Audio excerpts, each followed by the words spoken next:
Salut, dans cette vidéo, je vais vous parler de comment prendre vos commandes en base.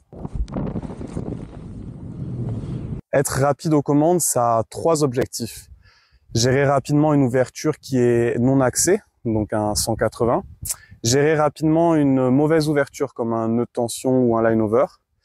Et passer le plus rapidement possible dans une phase d'approche, surtout sur des sauts courts où vous n'avez pas beaucoup de temps sous voile. D'abord, parlons de la position à l'ouverture. Ne mettez pas les mains sur les épaules après avoir jeté l'extracteur. Je ne parle pas de ceux qui ont les mains proches des épaules, mais bien de ceux qui ont les mains complètement posées sur les épaules, comme celui-ci.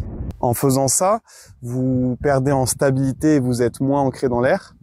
Et vous prenez aussi le risque que les élévateurs, en sortant, viennent vous fouetter les doigts et vous faire mal aux doigts.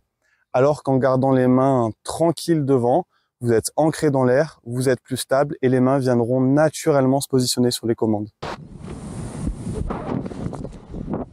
Concernant le regard et la position de la tête à l'ouverture, il y a deux méthodes. Ceux qui regardent devant eux et ceux qui regardent la voile. Que ce soit glisseur bas ou glisseur haut, je continue de regarder devant moi pour deux raisons. La première, c'est qu'en regardant devant moi, je ne perds pas de vue mon environnement et c'est un intérêt élevé si le sous-voile est court et que le saut est court. Et la deuxième, c'est qu'en regardant devant moi, c'est beaucoup moins traumatisant pour les cervicales et ça, c'est vraiment important si vous faites beaucoup de sauts. L'inconvénient de ne pas regarder la voile, c'est qu'en cas de twist, j'ai plus de chances que ça twiste derrière ma tête. C'est que glisseur haut, je risque de prendre les commandes trop tôt. Trop tôt, c'est avant que le glisseur n'ait eu le temps de toucher les élévateurs. Et c'est que ne regardant pas la voile, je ne peux pas vérifier la bonne ouverture de la voile.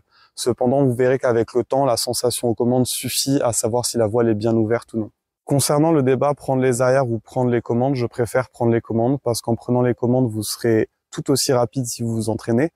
Vous serez plus précis qu'en pilotant aux arrières et en plus vous rentrez immédiatement dans une phase de pilotage, ce qui a un intérêt important si le sous-voile est court. Alors qu'en prenant les arrières, les mains glissent, surtout si vous avez des élévateurs en dynéma, vous avez moins de feeling et vous avez plus de risque de faire un décrochage involontaire, surtout si votre voile est réglé en DBS et vous perdez du temps sur votre approche. Lors de la mise en œuvre, pour être le plus rapide possible, ne regardez pas les commandes, soyez progressif, relevez les genoux pour vous asseoir dans le harnais et ne faites pas 100% de frein inutilement, sauf en cas d'ouverture des accès.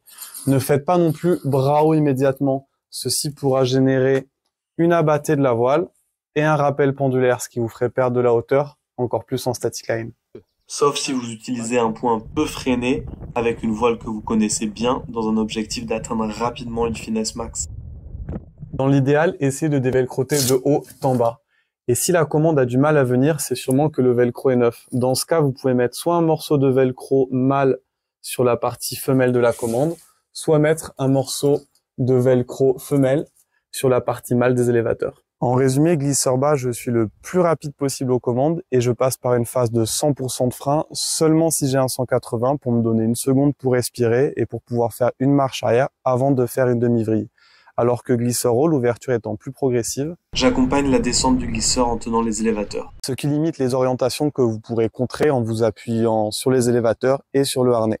Ce qui limitera les twists, car si la voile prend un 180, vous devriez tourner avec. Alors que si vous ne tenez pas les élévateurs, la voile risque de tourner sans vous et de générer un twist. Une fois que le glisseur a touché les élévateurs, prenez les commandes le plus rapidement possible. Parce qu'il tient les élévateurs, il ne twiste pas. Ensuite, il est rapide aux commandes et corrige son 180 un poil trop fort. Pour ce qui est de la rapidité aux commandes, voici quelques vidéos d'illustration. Ça, c'est bien. Ça, c'est bien. Et ça, c'est trop lent et le passage 100% de frein puis bras haut engendre une abattée. Ça, c'est bien. Ça, c'est bien aussi. Ça, par contre, c'est trop lent. Ça, c'est bien.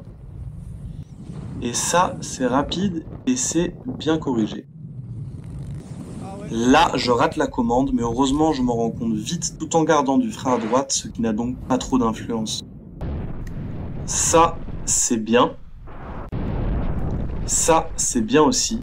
Et là, il rate la commande, la voile reste donc freinée à gauche et malgré les 100% de frein main droite, celle-ci ne tourne pas jusqu'à ce qu'il réalise son erreur. Vous l'avez compris, ça nous arrive à tous de manquer d'efficacité dans la prise de commande. Mais si vous êtes exigeant avec vous-même et que vous essayez toujours d'être le plus rapide possible, vous augmentez les probabilités d'avoir les commandes en main le jour où vous prendrez votre premier 180.